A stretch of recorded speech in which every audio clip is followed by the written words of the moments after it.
iryo niboneka rimwe mu Burundi, iryo niboneka rimwe, iryo niboneka rimwe mu Burundi, iryo niboneka rimwe.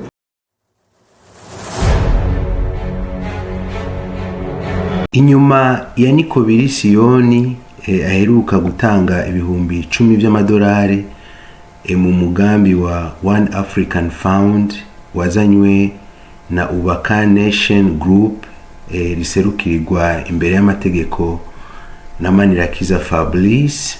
Uyu munsi naho turiko turabona abandi bantu benshi bava hirya no hino bariko bariyunga kuri uwo mugambi, bariko baraza gushira amafaranga yabo muri uwo mugambi.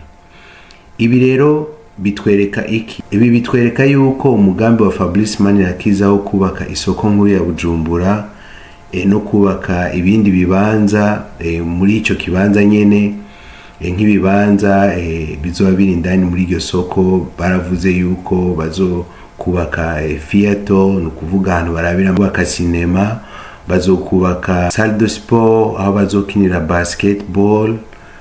Nibaza yuko hazoba hariho n'ibintu byinshi bitandukanye, kuko murazi yuko amamall uko aba yubatse, mall n'ahantu winjira ukaronka vyose, agasanga ari magaze y'impuzu, agasanga ari magaze y'ibirato, agasanga ari abadandaza amatelefone, agasanga ari abadandaza computer electronics, agasanga ari abadandaza ibyo kuryamako, ibitanda, amamatera, agasanga ari abadandaza ibintu bitandukanye, ama restaurant, bose ubasanga muri ico kibanza. Kwera mall novuga yuko ari isoko rikoranya abaguzi. Rero kuri no munsi twabonye umuvugizi w'ubushikiranganzi w'intwaro yo hagati mu gihugu yitwa Lieutenant Colonel Petero NKURIKIYE alias Cinjire.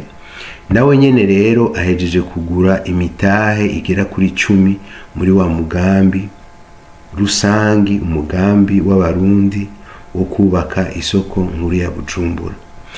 Ico gikorwa kaba cabaye ku no munsi wa gatanu nyene igerekezo rya 27 Nyakanga 2024, aho igihe Petero NKURIKIYE yarangiza gutora urupapuro rwemeza ko yaguze imitahe mu banki Bangobu, yaciye ashika hariya hari kibanza gikuru cishira hamwe Ubaka Nation Group. Nyuma uwo mubahwa Petero NKURIKIYE akaba yagize ati jewe uyu mugambi nawumvise nk'umurundi, numva urankoze ku mutima, nca nifuza gufata iyambere kugira ngo nanje nshobore kujamo nterere biciye muri cya kigega rusange. Ico kigega ciswe One African Investment Fund. Isoko izokubakwa, izodandazwamwo n'abarundi, izosumirwamwo n'abarundi, kandi n'amakori azotozwa azoja muri leta, hanyuma agende gufasha mu migambi y'abene igihugu n'abari kure ya hano i Bujumbura. Rero iki ni ikintu gikomeye cyane kumva nk'umurundi ashobora kuvuga ikintu nk'iki, ni ukuvuga yuko aba yiyumviriye kure. Kubisanzwe jewe iki kintu ukuntu maze kukibona, nico gituma mumaze iminsi mubona ndabikora ko ibiganiro. Jewe narigeze kuba nkorera mu isoko nkuru ya Bujumbura, ni kubera nzi isoko nkuru ya Bujumbura ico yari imariye igihugu, kuko iyo soko nkuru ya Bujumbura twarabona abakongomani baje gusuma mu isoko nkuru ya Bujumbura, tukabona abanyarwanda baje gusuma mu isoko nkuru ya Bujumbura, tukabona abatanzania, mbere abatanzania begereye Kigoma baje gusuma mu isoko nkuru ya Bujumbura. Byumvikana yuko rero Bujumbura, isoko nkuru ya Bujumbura yari centre y'abantu bose, abantu bavuye hagati mu gihugu bose, no kwirwa ndabavuga avuye Ingozi, bavuye Gitega, baraza bakarangurira i Bujumbura, hanyuma bakadugana ivyo byashara mu ma province iwabo, kandi baza kundwi. Byumvikana yuko nabo nyene bashitse hariya baca bafata vya bidandazo bakabiranguza, hanyuma nabo bakagaruka kurangura ibindi. Byumvikana yuko rero isoko nkuru ya Bujumbura cyari kigega gikomeye cyane gose c'igihugu. Uno munsi rero twumvise ibyo bariko baravuga abantu batandukanye, na cyane cyane uyu mwubaha wa Petero NKURIKIYE, twumvise ibyo ariko aravuga ni ibintu byiza cyane. Yagize ati urumva umugambi ni w'abarundi, urumva umugambi ni w'abarundi, hanyuma rero ico kigega canke iryo soko bazoba bubatse rizokubakwa n'abarundi, rizodandarizwamo n'abarundi, risumirwamo n'abarundi, kandi n'amakori azovamo azoja muri leta, hanyuma agende gufasha mu migambi y'abene gihugu abari kure ya hano ibujumbura. Vyumvikana yuko rero n'umuntu wari we wese azoba ari mu gihugu cy'iburundi azoshikirwa, mbere n'abari hanze mu gihugu bazoba bafashe bagashiramwo, bagakurikiza intumbu n'akazoza yo gushiramwo imitahe yabo muri isoko, hanyuma bakiyumvira kuri kazoza kabo. Kino kiganiro kubisanzwe ndagikoze kugira ngo nsubire ndakwibutse. Uno munsi twarabonye hirya y'ejo muri video yahera Siyoni, mugwizatunga Siyoni aza gushigikira ikigega, kandi yaravuze amajambo akomeye cyane. Aravuga ati ni batoyi biwe, Fablice Manirakiza ni mutoyi wiwe. Vyumvikana yuko rero atashigikiye mutoyi wiwe ngo mufate ukuboko, biragoye yuko nawe ashobora gushika ku rwego Siyoni ashobora kuba ashitse ko uno munsi. Biragoye yuko Fablice Manirakiza nawe azokwitwa Siyoni ku munsi w'ejo canke hirya y'ejo. Vyumvikana rero yuko yakoze igikorwa ciza, yakoze igikorwa nizera neza yuko abagwizatunga bose baba bafise ku mutima cyo gukora cyane cyo gufasha batoyi babo basigaye inyuma. Uno munsi kumbure ashobora kuba ari Fablice bariko barafasha, Fablice Manirakiza, ariko ku bwanje jewe namvuga ati iyo umuntu afashije umuntu umwe ntabafashije ujya muntu wenyene, kuko inyuma y'ujya muntu haba hariho abandi bantu bamutegemeye. Nukuvuga hari abandi bantu bavuga ati twebwe utwo kujya tudukura kwa naka, nico gituma dukora kwa naka, nico gituma kugira ngo ushobore kwambara ni aba yampevye dufaranga. Vyumvikana yuko inyuma y'umuntu hajya haba hari abantu benshi. Rero ni vyiza rero natwe yuko umuntu wese aho yoba ari ngaha ku isi akaba yitwa umurundi canke, nibaza yuko atari abarundi gusa, umunyafrika wese avyifuza, nibaza yuko yoshobora gutwara amafaranga akashira muri ico kigega kugira ngo ashobore kuziganya muri kazoza, kugira ngo ashobore kuziganiriza kazoza kiwe.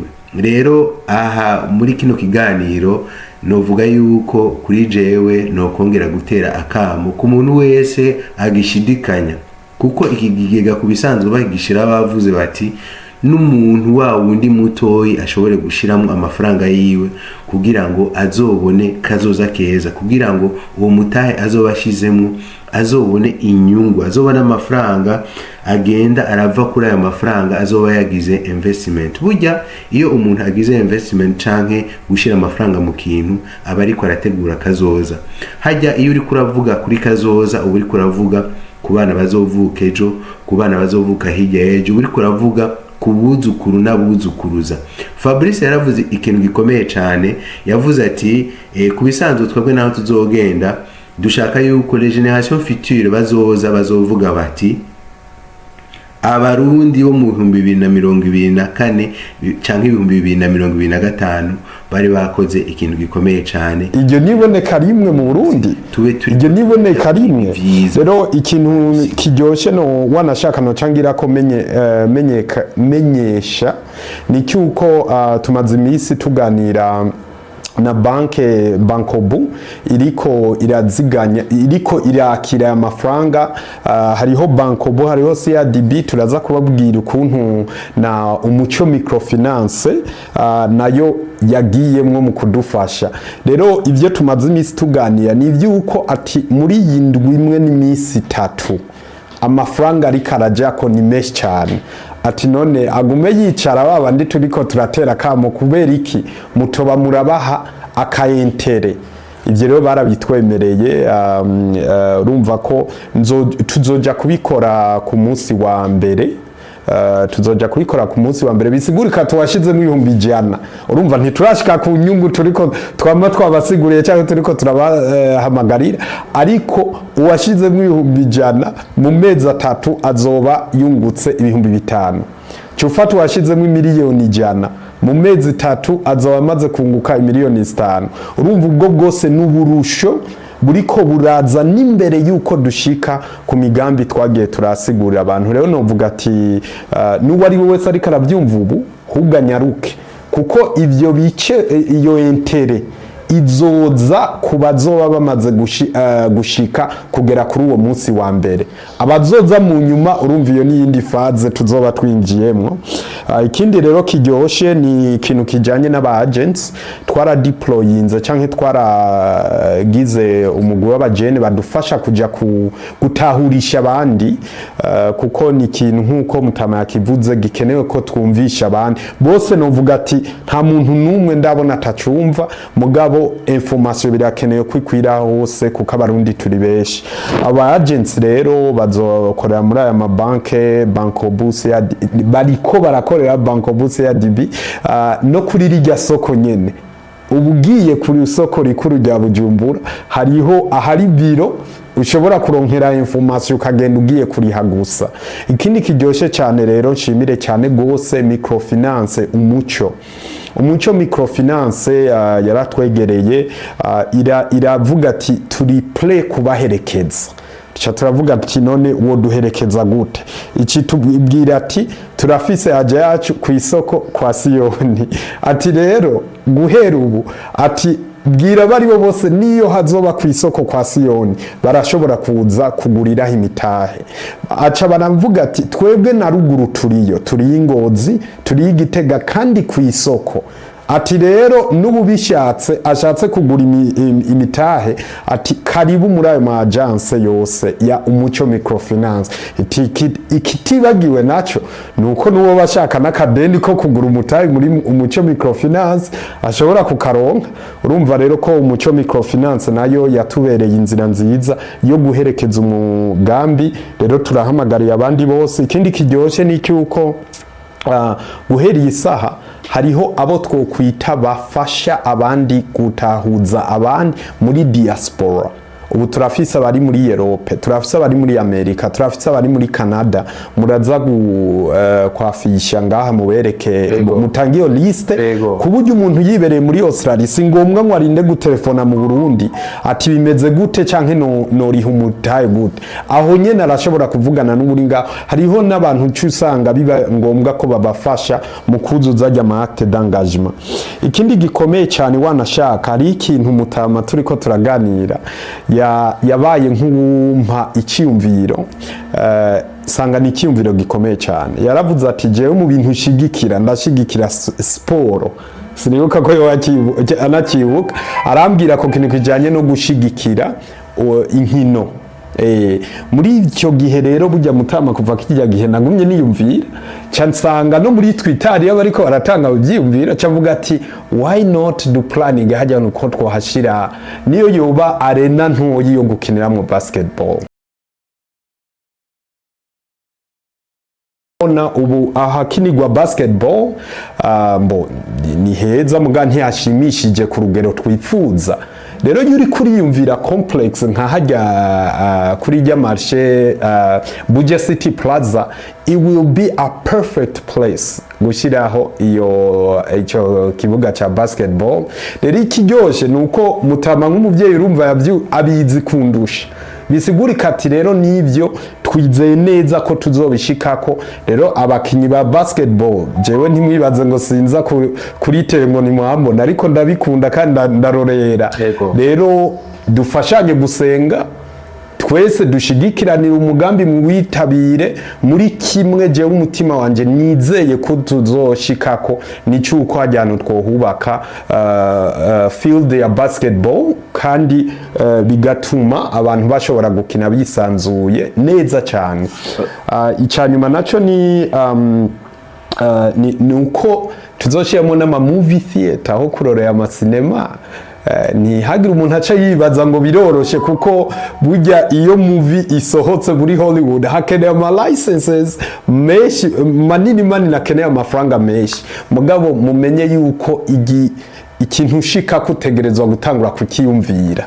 Rero urumva ko ari ivyiyumviro kandi dukunze kubihabwa n'abarorera canke abadukurikirana. Rero murumva ko umugambi wa One Africa Investment Fund uzoja gufinansa imigambi itandukanye si usanzwe kandi si ubujijwe. Abarundi bose, abari umurundi ari ngaha mu Burundi, abari umurundi ari muri diaspora aremerewe gushiramo umutahe. Amakompanyi aremerewe amasosiyete aremerewe gushira mu mutahe, amabanke aremerewe gushira mu mutahe. Aha twebwe twifuza ko yoba imashini ifata ya 2040 kayidushikanako mu myaka mikeyi, kuburyo n'igisekuru kizovuga atabarundi bo mu 2024 baranditse amateka yo kudutegurira akazoza keza.